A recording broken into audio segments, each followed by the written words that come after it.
No, no, no, no, no, no, no. I refuse to believe that Avdol died. There's absolutely no way that this guy could die. JoJo's Bizarre Adventure Stardust Crusaders episode 9. This episode has to be the most epic and thrilling episode of this series so far. I mean, this episode, main premise has it. I mean, it just had it all. It had tension within the group, which led to the supposed death of Avdol. So pretty much Polnareff, as we've seen, who's become, solidified his position amongst the group, as a main and recurring character, has found out that, the man that he's been after all this time, the man with the two right hands, has finally tracked him down in India, and he decides to abandon the group to go, hunt him for himself. Now, at first, obviously, this might be the most dumbest idea ever, and this just proves that Polnareff is just an ignorant individual, who's kind of selfish for his own reasons, although they're understandable that you have to take down this guy. But why not do it, in a group, right? Why not do it when you have 4 other dudes, that have your back? I mean, it's just completely selfish of him to try to track it by himself, assuming that this guy, isn't probably the strongest, within the group.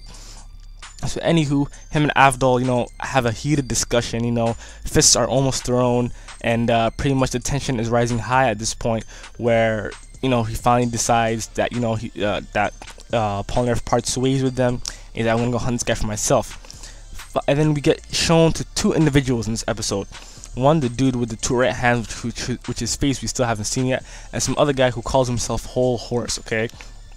And this guy, he seems like a very badass character. I like this character design.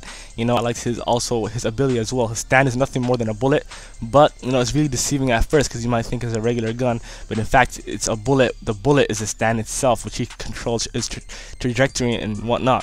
So at first, you have this bit where both of them are laughing at each other, Polnareff and Whole Horse, and then all of a sudden it turns badass mode. Okay, he takes the gun, he fires it. And of course, unassuming Polnareff just thinks, oh, he'll use his speed to cut it in half. But the bullet changes trajectory, heading straight toward Polnareff. I mean, how stupider can Polnareff get, man? I mean, he completely underestimated his opponents. And considering that this is one of the 6 guys left from Dio, you have to assume that he's strong. Eventually Avdol comes, protects him, but unfortunately takes a bullet for his friend Polnareff, and this is unfortunate right now. Kakyoin comes to the scene and sees Avdol dead, and Polnareff looks like he's gonna have to turn up in the next episode to redeem himself. Avdol, please don't be dead. You are my favorite character in this series so far, and I just hope he's alright. So if you like this review, don't forget to like, subscribe, comment, all those good stuff.